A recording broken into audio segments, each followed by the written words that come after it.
Welcome to Check In with Jason Lauritsen, where we explore how to create human, connected workplaces that employees love and that fuel organizational success.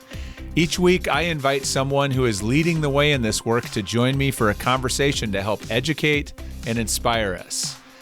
My guest today is Sheryl Battles. Sheryl is a thought leader, storyteller, and strategist. Earlier this year, she retired from, and wait for it, this is amazing, a 35-year career at Pitney Bowes, an organization historically known for its incredible workplace culture. Sheryl served as Vice President of Global Diversity, Inclusion, and Engagement for the past 6 years. She's also an active community leader on a local and national level. Sheryl, I always love our conversation, so thank you so much for joining me today. Thanks so much for having me, Jason. It's a pleasure to be here. I had to smile when you talked about my 35 years. Yes, I was indeed a child prodigy. Just wanted you to know that. That is obvious. That is obvious. And it's impressive. I love that.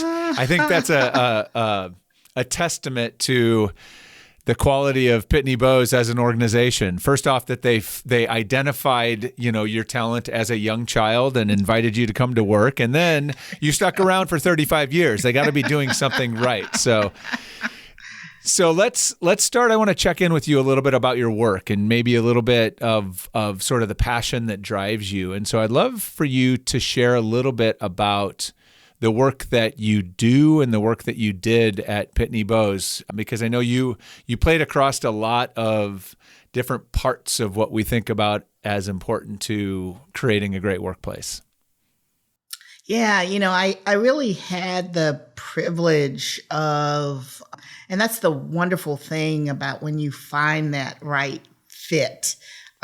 You have an ability to do work that matters. And so I always felt that I had the privilege of doing work that mattered. And, the bulk of my career was really in strategic communications.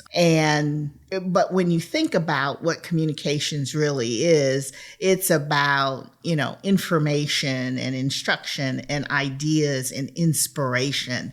And all of those things are the kinds of elements that really make a culture, that lead to employee engagement, and that help us build the kinds of cultures that bring out the best in all of us. So focusing across those areas, I did everything from executive communication to speech writing for 3 CEOs to financial and investor communication, crisis communication, you name it, I did it. And along the way, because of the company and its values, was very involved as well in thinking about how we communicated with multiple stakeholders, including our clients, the communities in which we operated, and how did we take advantage of that natural diversity to leverage it to get to the best results for all. And so it's interesting that you traveled kind of through this and then arrived in what we would think of as more of a traditional, HR kind of role near the end of your time.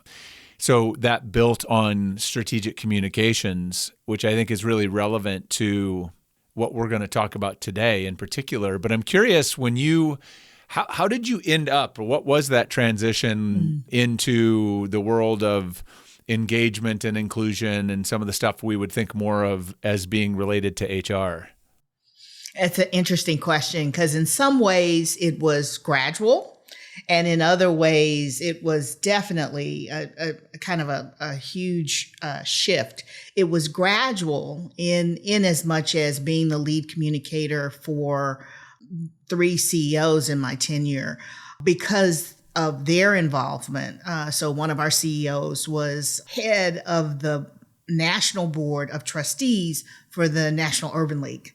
And so in the work to support him in that, but really make sure that we as an organization benefited from that, I created a whole communications, integrated communications and marketing campaign to get that done. So there had always been this thread of communicating about where we were as an organization relative to diversity and inclusion, but it was just part of as opposed to my sole focus.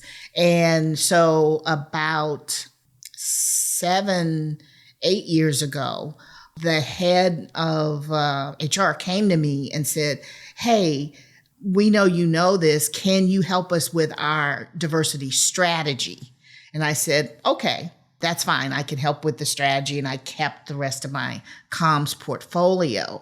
And after about 2.5 years of that, they came back to me and said, we really want you to do employee engagement and take over the whole operations and strategy, as well as communications for both engagement and diversity. But, it's too big for you to do all of it. So are you willing to make the change? And it was definitely, in some ways, a leap of faith. In other ways, just a very natural evolution to do that. It's really cool because I think you are amongst the few people that I knew or know in the industry who had a role that encompassed both the inclusion work and the diversity work with engagement, which makes great sense to me in terms of those two things being intertwined. I think inclusion is certainly part of creating an engaging experience of work. I don't know how you pull those two apart, but I thought that was interesting that did find, it makes perfect sense that you were the person to bring them together, given the work that you did. So I am curious, given all of that, in the role that you were leading at the end, what was it that you loved the most? What were you most passionate about in the work that you were doing over the last 6 years? I think it was certainly the conversations and storytelling. And the two are related, right? When you get people to tell the story of who they are, it leads to conversation and connection in that then you say, oh, wow, you did that? Oh, I did that, right? And suddenly you're having conversations, you're seeing some commonality relative to how you're all connected, but you're also getting an opportunity to really appreciate the other person as an individual, because in their story, inevitably, something's going to come out that you didn't know. And you go, wow, that's pretty cool. Tell me more. So I appreciated being able to get those conversations going through the storytelling, if you will. Well, and we're gonna dive deep into that here in just a minute. But before I leave kind of this individual check-in with you, I have to know, what do you do for fun when you aren't working? Because I know you and I, one of the things I know we share in common is we love working. We love our work and we're passionate about our work. But what do you do when you set that aside for a minute? What do you do for fun? I love to read. My mom was a librarian. She actually had a master's degree in library science, which was very unusual for a woman of color of her generation. And so from as early as I can remember, I was, hanging out with her in libraries and, intuiting some words and asking her how to interpret other words. And she was like, I will be so glad when you know how to read. So I think that's why I learned how to read pretty early.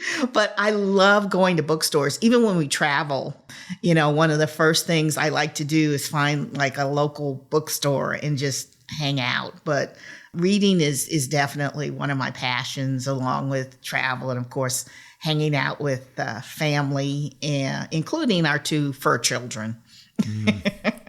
Well, 2 things in reacting to that. Number one is, it seems, I guess, you were predestined for work in communications, given being surrounded by words and books your whole life from the very beginning.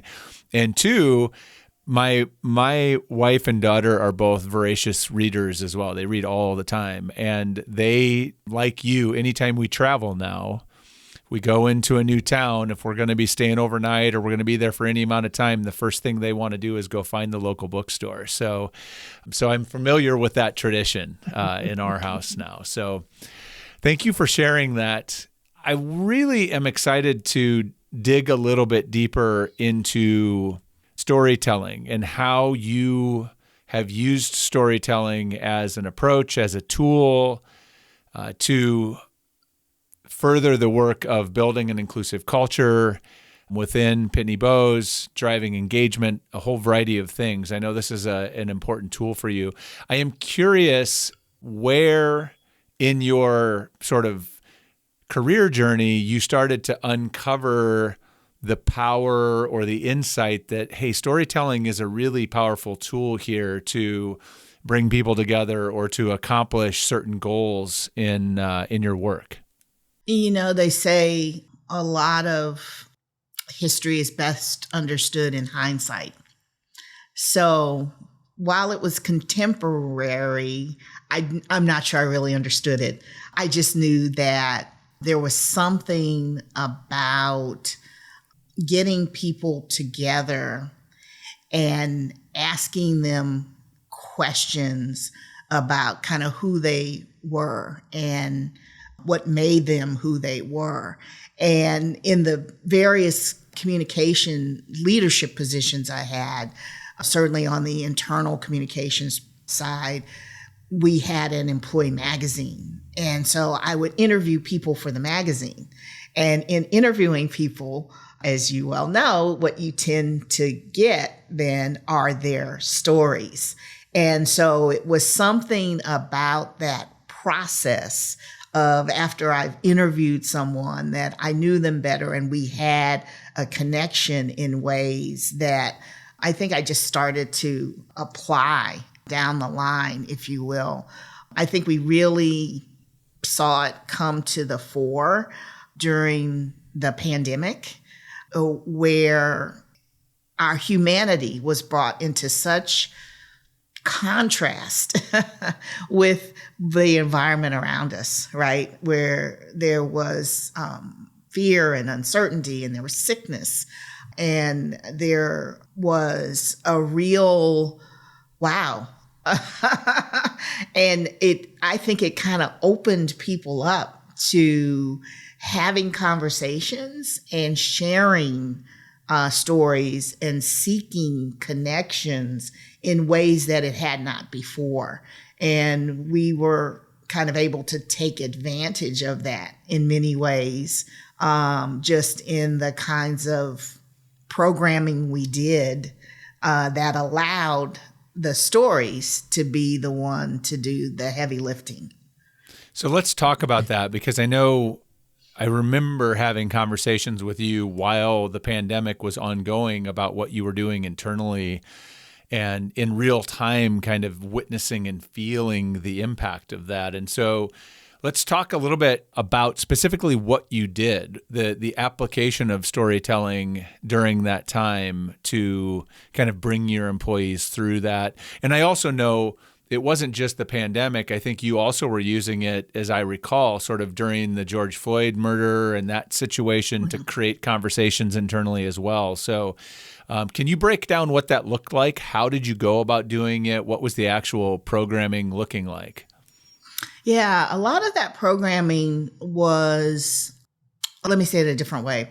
When you think about the work that we were doing even before the pandemic or kind of the racial awakening post George Floyd, we were a company that really valued communications, which is what had enabled me to have this long career in communication. So we were known for, all the way back to the 1930s, this concept that employees held jobs and therefore they had as much right to hear and understand what was going on with the company as shareholders did. So just like we had a shareholder meeting, we had job holder meetings. And so this concept of there's a certain amount of communication and transparency owed to employees was one that was pretty much an ongoing part of our culture, if you will. So when we came to the pandemic, but again, even before right before the pandemic, we were starting to do a lot of virtual or hybrid programming, because we already had about 30% of our workforce or so was doing what would be known today as flexible work, with a combination of remote and in person. And, some of it is by nature being a global company, but some of it was definitely by choice, where an employee could work it out with their manager to do that. So as part of that, it meant we started doing this programming. And we were doing this programming that we would stream worldwide, so anybody could tune in or get it on demand afterwards. And say it would be bringing in a speaker, and the speaker would talk about, say, career development. And in the feedback, we'd get great feedback on career development. And then, say, a month later, we did it. But this time, we would do it with a panel of employees talking about their experience and how they progressed from this role to this role, and what they were doing and what they were thinking. And while both programs were highly rated, we found that there was just this definite preference from hearing the stories. And so it's like, okay, there was a whole range of topics we wanted to get underneath. So we did things like setting boundaries.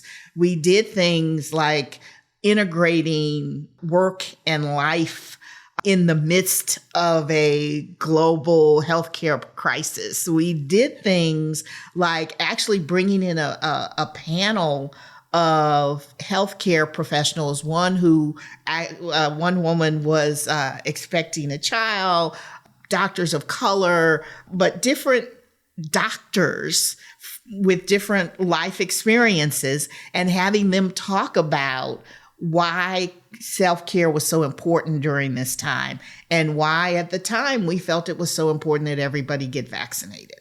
So we used people and their stories of what they were going through to get at broader issues. We did one about women on the front lines, and what is that like? Being on the front line, literally, of whether you are the lead income provider, or you're the lead caregiver, or you're a leader here at work. What does that mean to be on the front line, and what are the implications of that? And we had women in 4 different stages of life talking about that. But we just actively sought to find people willing to share their stories. And so we knew we were there when one of our focuses was on mental health. Again, even before the pandemic, in 2018 into 2019, we had formed a committee on mental wellness. I was co-chair of it.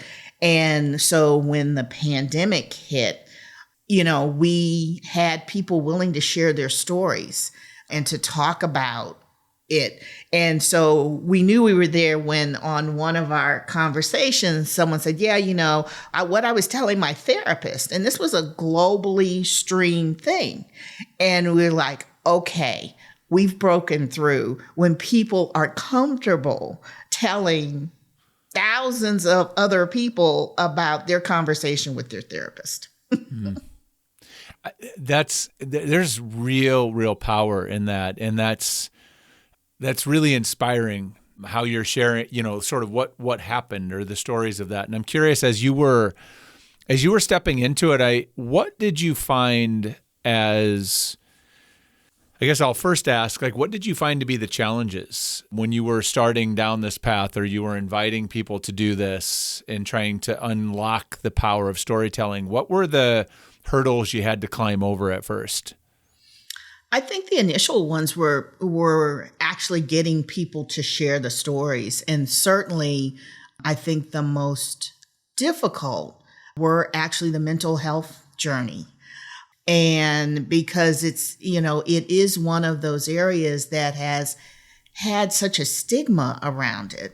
And it's like, hey, if I had a sprained ankle and I ended up in an air cast, people would come up and say, oh, what happened? Oh, let me help you. And, you get all kinds of support and assistance and empathy.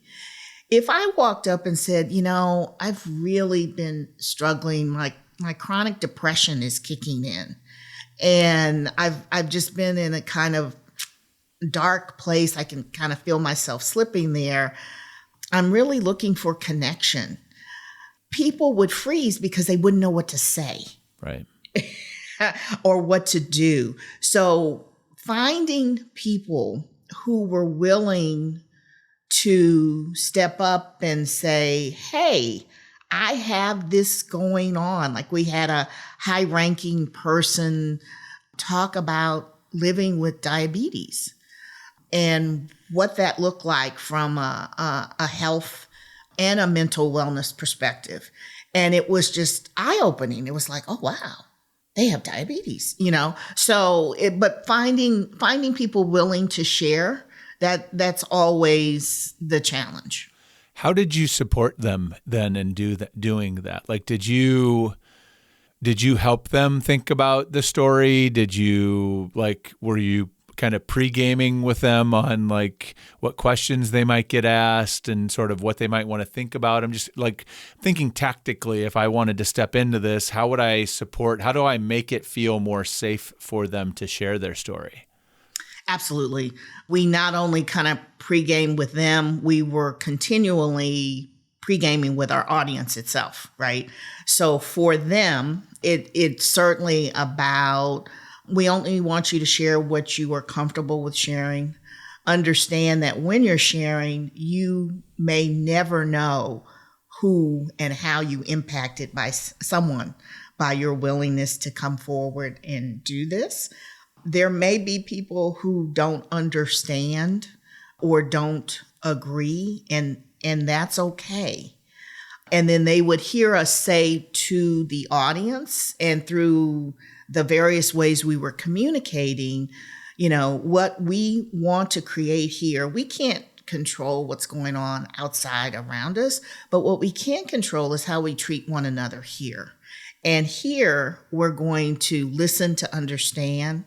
We're going to assume positive intent. So, when someone says that, assume it's coming from a positive place. And when you ask a question, they're going to assume you're asking it from a positive place.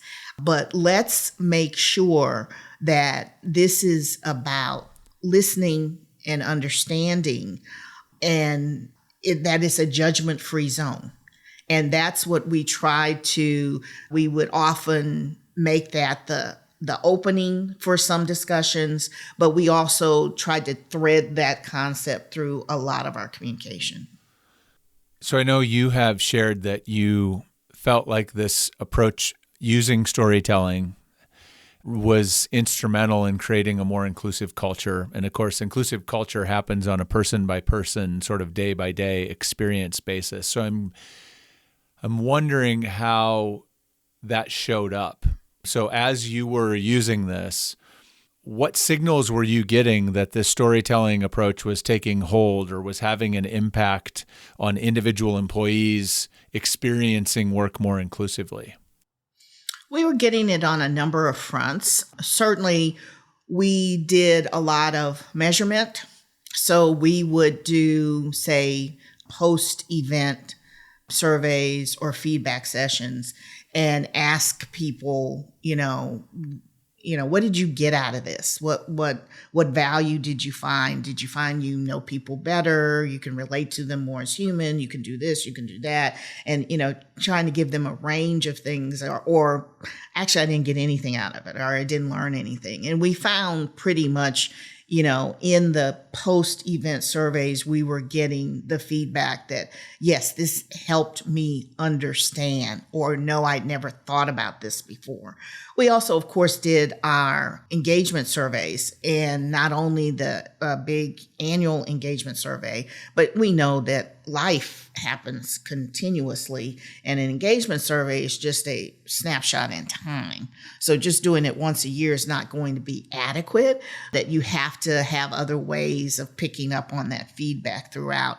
And throughout all of those feedback mechanisms as well, we could see we had high scores, and we could see we were maintaining, and actually our scores went through the roof during the pandemic period for a couple years, where the scores went really high. I mean, and they were high to begin with, and they went even higher, to the fact that our the third party that administered it for us said, we saw some gains for some companies during the pandemic, but this is way above what other gains that we saw. And we could attribute part of that to the storytelling, to the creating that safe space where people could just share and do. And we had leadership role modeling it. That was the other thing. When the leadership role modeled it, and then we saw other people, other leaders all the way down the line starting to do the same things without any requirement, without being asked, then we knew that we had somehow struck a chord. So I'm going to ask you now, because after the 35 years, you've transitioned now into doing a little bit of advising and consulting and speaking and teaching and a bunch of other things, your new full-time job. I'd like you to put on your kind of consultant hat or advisory hat for a minute and help me think through how, if I'm an HR leader and I'm thinking about the upcoming year and we want to move forward and trying to make the workplace feel more inclusive and more engaging, where do I start with storytelling? What kind of steps could I take to start thinking about how we could bring this into our programming or into our approach next year? It's a great question. When I think about some of the work that I am doing now, and it's for a variety of folks, both in the academic environment as well as nonprofits, as well as some for-profit. But the commonality is this: we are having to navigate some interesting times, to say the least, when you just think about the world and the rapid pace of, accelerating technological change and the global interconnectedness in ways that we've never experienced before, and the real need, the deluge of information coming at our employees from all sources. And, how do you navigate through that and create a culture and get focused on where you're going and how do you get there? Well, one of the ways that you do that is it's a customized approach.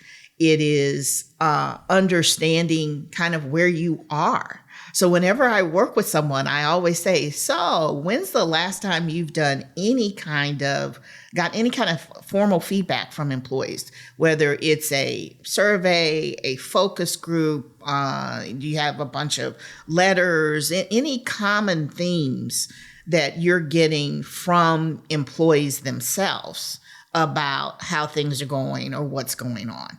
And we start from there and say, okay, if this is what you're hearing from employees, now tell me about your strategic plan. So, because in your strategic plan or your operational plan, it's your roadmap to where you want to go as an organization. And they're telling you how they're feeling over here.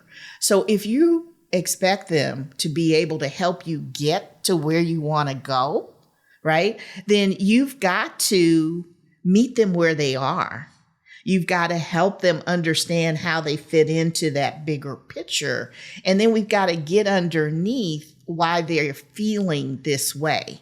And we can get to why they're feeling this way if we do some work around how do they communicate with one another? How do they hear and understand each other? And are they hearing and understanding you? Communications has to be a closed loop process, So I can say it and you could have physically heard it, but do you understand it? Do you relate to it? Do you know what to do with it? Do you agree with it? So it really, I like to try to start with the culture and where they are, the business or organizational objectives and where they want to go. And then how do we create an environment to help deal with how the feelings are here to help you get to where you want to go over here. Mm.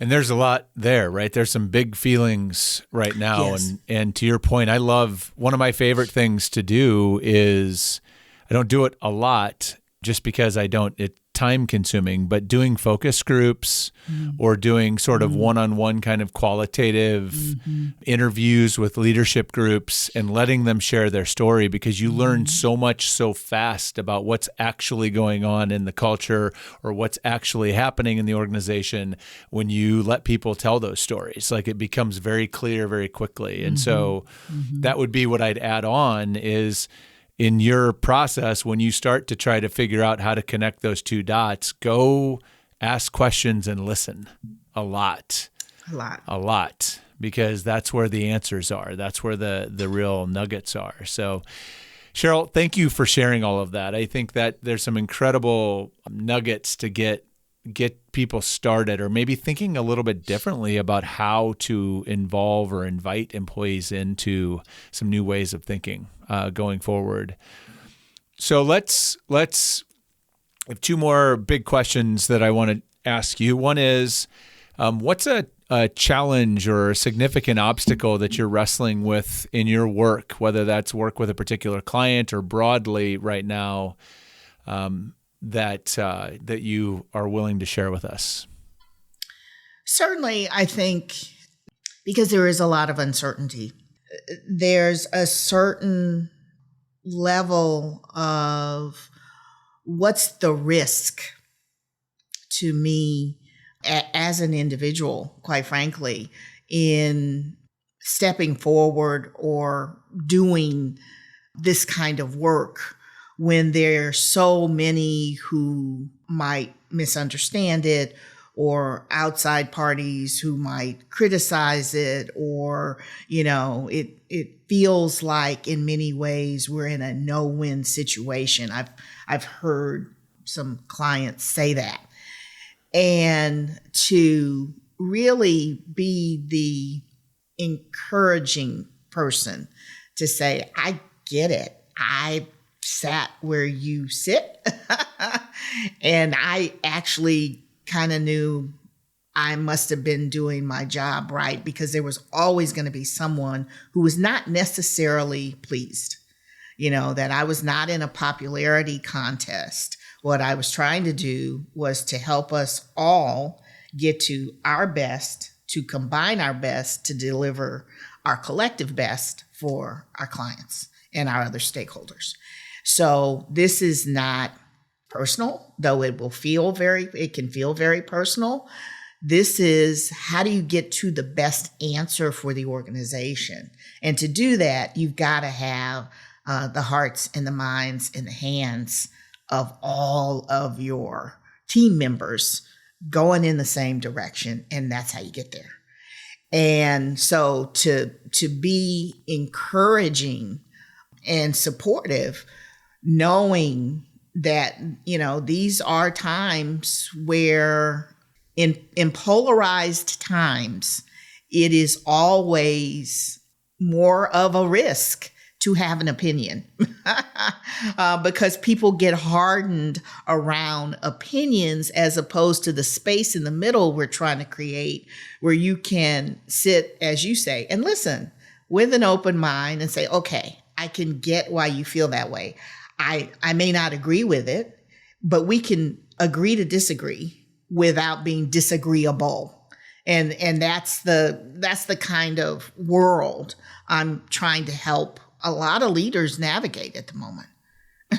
And when you say this work earlier, you're talking specifically about diversity and inclusion and equity work, I'm assuming. I call it communication, quite frankly, Okay. because at the end of the day, all of us are what I'm trying to get people to do is to use communication in order to leverage what we have in common as humans and what we have distinctly as individuals, and harness those two things into the common good. Yeah. So how do I make it so that we as people can listen and communicate in a way that helps us accomplish our goals that we all benefit from? And in a polarized environment, you often you see it as a zero-sum game. Oh, if you are gaining, then I am losing. No, if we could all gain, if we could all get to our best, then we can combine that best and move forward. No one says when you are an orchestra, and the average orchestra has about 100 members and probably about 20 different instruments. When there's a decision made to add another section, a different instrument, no one says, oh my gosh, now we're going to be ruined because now we're adding this other instrument or we're welcoming this other sound. No, what you get is this lush, incredible complex sound that cannot be replicated by any single musician or instrument. I'm trying to get organizations to play beautiful music together through the way they communicate. Well, and I think what you just did is part of the work that needs to be done, which is framing this work as about how to create a better outcome, right? How to facilitate better organizational results. And I find it, I think, particularly poignant right now when we are in such a polarized world. And the reality is, if you have a large organization, you have people with all kinds of different beliefs and perspectives and backgrounds in there.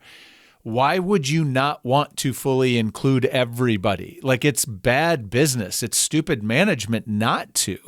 And so it's counterintuitive. And I think we just need to be talking about it in a different way. We need to be helping leaders understand it in a different way, so that they can get, like, why would you choose to exclude part of your workforce? That's really, really silly and very wasteful. So thank you for that framing, because I think that's very, very helpful as we move forward. So final big question for you. And this is like, let's look into the Sheryl crystal ball. And I want you to think about work in 5 years. So, 5 years from now, when you think about work, what do you hope will be different about work than it is today? Oh, now that's really hard, Jason. What do I hope will be different? I don't know. I would hope that certainly that we are not in the same place. Because sometimes it can feel, what do they say, deja vu all over again? Sometimes it can feel like, wow, weren't we just here like 10 years ago, 15 years ago, and now we're back, right? So I would hope that we are in a very different place where the conversation we just had is, yes, common, agreed upon. It's not the mark of high performance. It is the reality, right? And so that then we could do a higher level of work, because some of this, I do think, I agree 100% with what you said before, is fundamental. It just makes sense that every team tries to get as strong of players on the team as possible for the best outcome. And so if we can get beyond just that basic understanding, we start in a different place. And I think we can get to different places as well. I'm on board. I sign on for that that hope, Sheryl. I'm with you. Let's make it happen. Well, as we close, I like to ask for kind of a check out. So, what one word best describes how you are feeling right now as we wrap up our conversation? Hopeful. Yeah. I like it. For me, it is grateful. So I'm grateful for you and the work you're doing. I'm grateful for the vision you just cast. So thank you for being with me. Sheryl, if people would like to connect with you, if they'd like to reach out, where is the best place to find you? Certainly through LinkedIn. My name, Sheryl with an S. It starts with an S and it ends with an S. So it's Sheryl Battles. SHERYL Battles, BATTLES, or probably LinkedIn is probably the easiest. Well, and I will include a link to your LinkedIn profile in the show notes to make it easy for people to find you. So, Sheryl, thank you so much. This was, as it always is, a delightful, fun, inspiring conversation. I appreciate you. Oh, I appreciate you, Jason. It's always good to chat with you. So hopefully we can do it again soon. Yeah, count on it. Count on it. Count on it. I'm not letting you off that easy. So thank you, and thank you for listening. I hope you can take some insights or some of the great nuggets and advice that Sheryl shared with us today and carry those back to your work and your workplace to make a real positive difference. We can shape a better future together if we take action. And also, please remember, check in with those who matter most to you. It may be the most important thing that you can do today. Until next time.